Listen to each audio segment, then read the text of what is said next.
El general René Barrientos Ortuño. Nacido en Tarata, un pueblo cuya historia está íntimamente ligada a la historia del propio país, Bolivia, un 30 de mayo de 1919. Barrientos, lo dicen quienes lo conocieron, quiso desde siempre un lugar especial en la historia y en el poder, y ciertamente lo consiguió. En una casa republicana de hermosos balcones de hierro forjado como otras muchas de esta ciudad, hoy venida a menos, nació René Barrientos, hijo de don César Barrientos y doña Ercilia Ortuño. La política, esa curiosa enfermedad, llegó pronto a la mente del entonces oficial del Colegio Militar. René Barrientos se aproximó al MNR y no lo hizo en pura teoría. En 1949, enfrentado al gobierno de Mamerto Urriolagoitia, fue parte de la famosa guerra civil. Estuvo en Cochabamba, estuvo en la base aérea y eso le costó, como a otros muchos movimentistas. Era su primera aproximación con el país de verdad. Y también su primer acercamiento con un hombre fundamental para la historia de Bolivia y para su propia vida, el doctor Víctor Paz Estenssoro.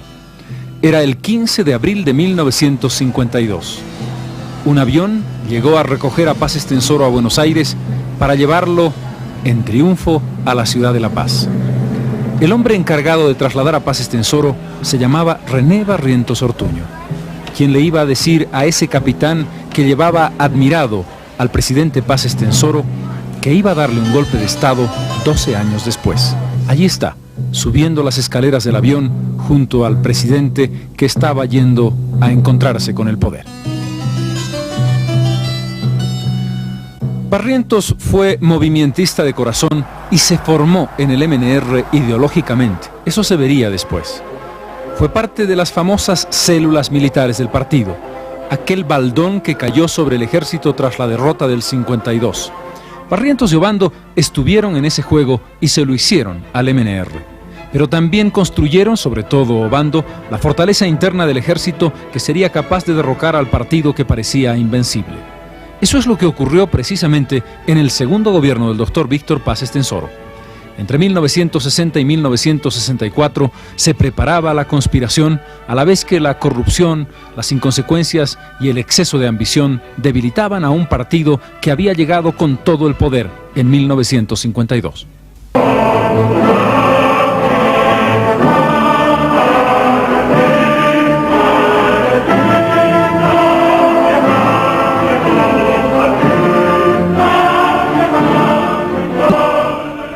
El 5 de noviembre de 1964, ante una plaza expectante, salen los dos generales.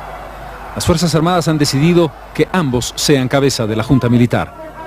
Pero Barrientos es recibido con vítores y Obando con silbidos. La silbatina es tan grande que se ve claramente que hay una resistencia a quien se considera había facilitado la fuga de Paz Estenssoro. Obando renuncia una hora después. Qué curioso destino compartido el de dos hombres tan distintos, complementarios, imprescindibles, sordamente enconados uno con el otro. Durante muchos años compartieron la vida política, personal, y el país compartió su futuro en función de estos dos hombres. A tal punto había un destino de siameses que el 26 de mayo de 1965 se crea la copresidencia, sin precedentes en América y el mundo. Barrientos y Obando eran presidentes a la vez.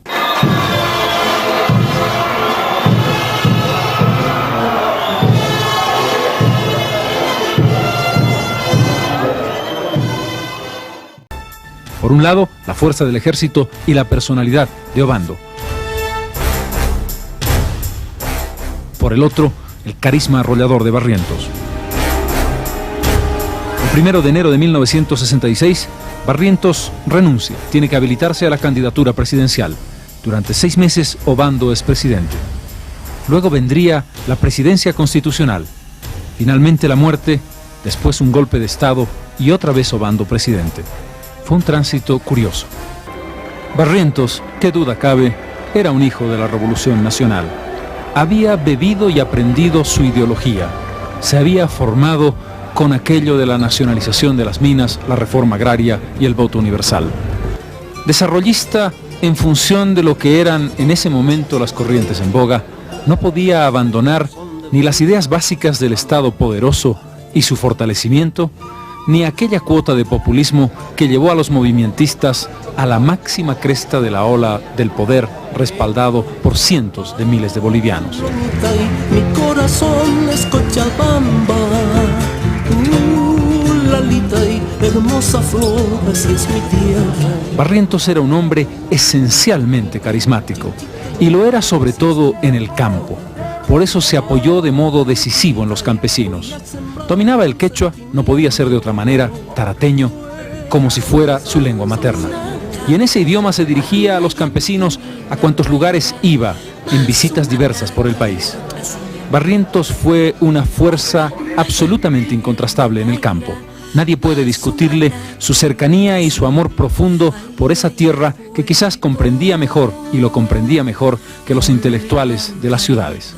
Era por tanto un hombre sin contraste posible. Su fuerza personal de vendaval lo arrastraba todo. Las Fuerzas Armadas, los civiles. Creó entonces el Frente de la Revolución Boliviana, FRB, con sus propias iniciales, René Barrientos. Allí estaban alineados sectores de la Vieja Rosca, el PIR. Lo habían apoyado incluso Hernán Siles Suazo, Juan Lechino Quendo, Walter Guevara Arce. La ruptura vino muy pronto en los dos primeros. Guevara lo apoyó por mucho tiempo todavía. Pequeños partidos sin destino, en fin, un conglomerado capaz de hacer una fuerza política que llegaría a las elecciones ciertamente con muchas posibilidades de éxito. Allí estaba, junto a él en la fórmula, un joven abogado. Proscritos Paz Estenssoro y Siles Suazo, el triunfo fue muy sencillo. Barrientos ganó con el 61% de los votos. Estaba en segundo lugar don Bernardino Bilbao Rioja, héroe de la Guerra del Chaco, representando a Falange Socialista Boliviana. Comenzaba un tiempo de una nueva hegemonía política. Autoritarismo, verticalismo excluyente. Se olvida, cuando se habla de estos 18 años, que hubo un periodo constitucional entre 1966 y 1969. La prueba más fehaciente de ello fue la aprobación el 2 de febrero de 1967 de la nueva Constitución Política del Estado. Ese Congreso, presidido por el vicepresidente Luis Adolfo Siles Salinas, estableció una nueva Constitución con principios que reconocían las conquistas y logros sociales de 1952, la consolidación de un concepto de un Estado sólido y poderoso, los derechos y las garantías personales que la Constitución y por supuesto el sistema democrático consideran en respeto fundamental.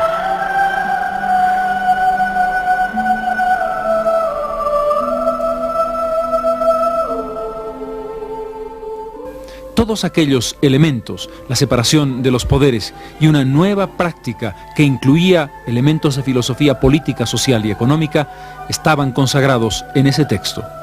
Aunque, hay que decirlo, el gobierno de Barrientos no se caracterizó, Ley de Seguridad del Estado mediante, Furmod y otras actitudes, por un respeto escrupuloso a los derechos humanos, precisamente.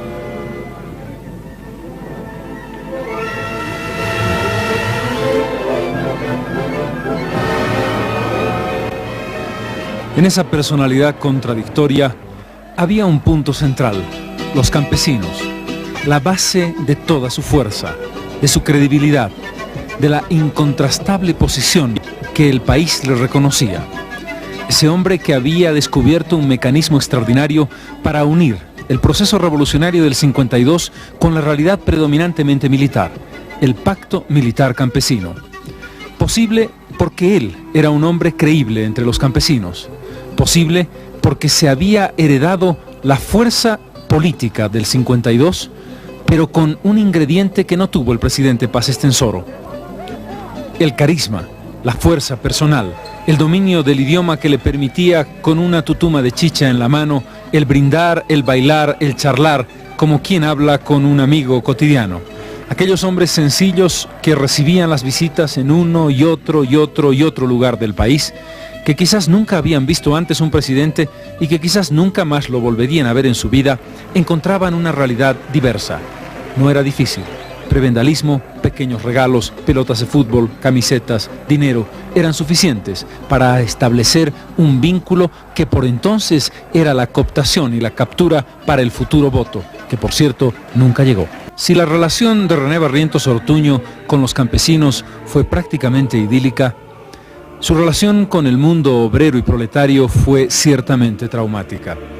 Ya en 1965, antes del gobierno constitucional, se decide la congelación de salarios, pero previamente la rebaja de los sueldos de los mineros.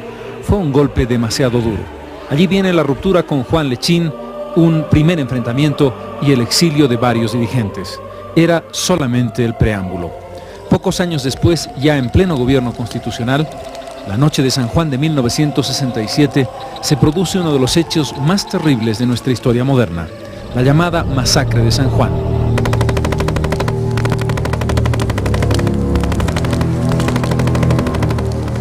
La excusa, un intento subversivo, un intento de apoyo a Ernesto Che Guevara, una mita para el mítico guerrillero. El resultado, más de 24 muertos y decenas de heridos. Las justificaciones, ciertamente ninguna. Pero la prueba de fuego del gobierno Barrientos fue sin duda la presencia de Ernesto Che Guevara en Bolivia.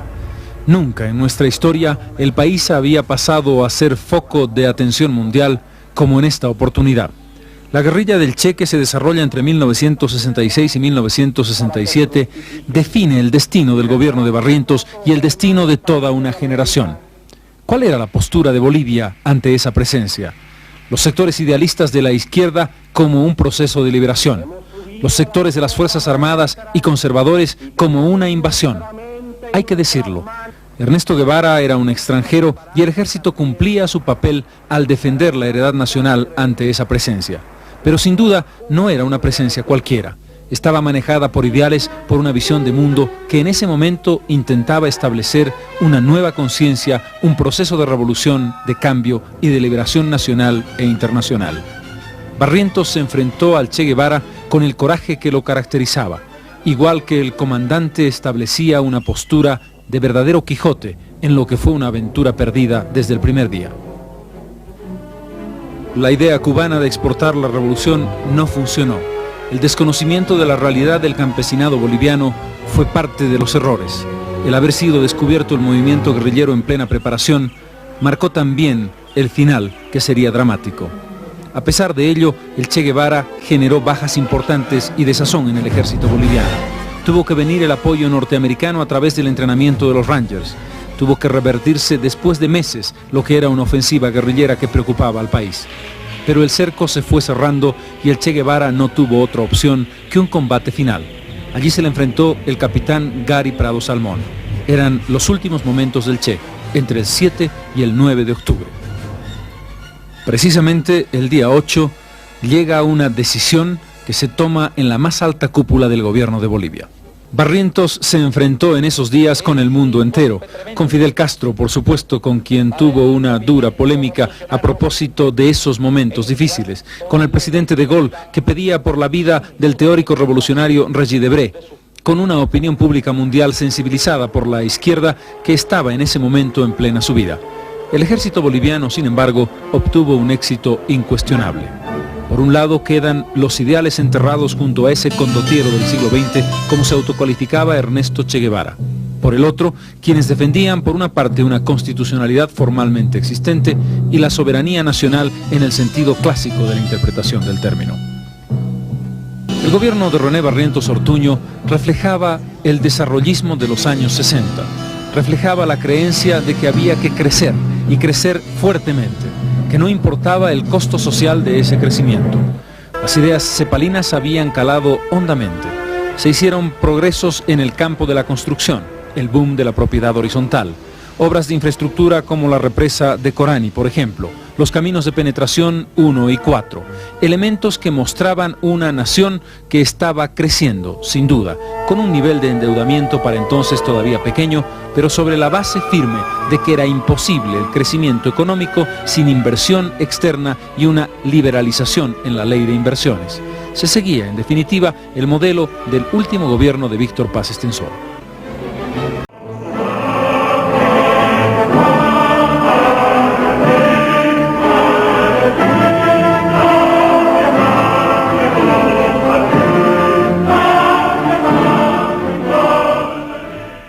René Barrientos era un hombre valiente, temerario en realidad. Amaba volar, amaba los aviones y la posibilidad de ir ligero de un lado para otro. Nunca pudo dejar de ser un piloto, nunca pudo dejar de viajar de un confín a otro del país. Allí lo encontraría la muerte. La había desafiado tantas veces, desafiando a los mineros con una dinamita en la mano, o a los periodistas diciéndoles escojan qué paracaídas quieren, para lanzarse precisamente con uno de los paracaídas en los que había caído muerto un recluta. Así era ese hombre. Fue el 27 de abril de 1969. Arque es un pequeño pueblo, bucólico, con hermosos y gigantescos árboles, con una población tranquila que se vio alborotada esa mañana con la llegada del helicóptero que había hecho tantos viajes. Este fue su último viaje, el que llevó a Barrientos a la eternidad. Arque, como otras muchas fechas en la historia de Bolivia, ha dejado muchas preguntas sin responder. ¿Fue un accidente? ¿Fue un atentado? Es difícil saberlo. El tiempo no ha resuelto la incógnita. Entre las posibilidades está la de que fuera un atentado. Se mencionó una conspiración que incluso llegaba al interés del general Obando. Se mencionó un ejecutor, el entonces oficial Faustino Rico Toro. La noticia de la muerte del presidente corrió como reguero de pólvora en el país. Llegó muy pronto a La Paz. El hombre fuerte del gobierno estaba en los Estados Unidos. Nadie sabía qué hacer. En la confusión, sin embargo, primó el sentido de la sucesión constitucional. Muy pocas veces, quizás nunca, en la historia de Bolivia, la muerte de un presidente había causado tanto estupor, tanta pena y tanto fervor popular. Nadie puede negar, ni aquel que denoste más la figura de René Barrientos, que las multitudes que se volcaron a recibir el féretro, primero en La Paz y después en Cochabamba, no se habían visto por años en el entierro de un primer mandatario. Barrientos despertaba pasiones, las despertó también en el día de su entierro. El silencio de quienes nunca lo quisieron, el llanto, la desesperación, la soledad de quienes verdadera y genuinamente lo amaron. Barrientos, hombre de pasiones, fue también un hombre que había dejado como testimonio en su vida personal el amor y el desamor. Carmen Porro primero, en su juventud. Marta Cuéllar después. Rosmery Galindo, amores prácticamente simultáneos. Katia Rivas, que dice públicamente después de la muerte que era también parte de su vida. 10 hijos dejó el general Barrientos y más de 50 adoptados. La presencia y el testimonio emocional tuvo mucho que ver en su vida. Su generosidad, me acuerdo mucho que él se acordaba siempre del nombre de las personas, o sea, en una reunión muy grande donde conocí un montón de gente, por ahí se acordaba que alguien le había pedido un favor, que tenía un problema, cualquier cosa, se acordaba del nombre y del problema que esa persona tenía, como si lo hubiera visto siempre, ¿no? ¿Cómo te llamaba? Gorda.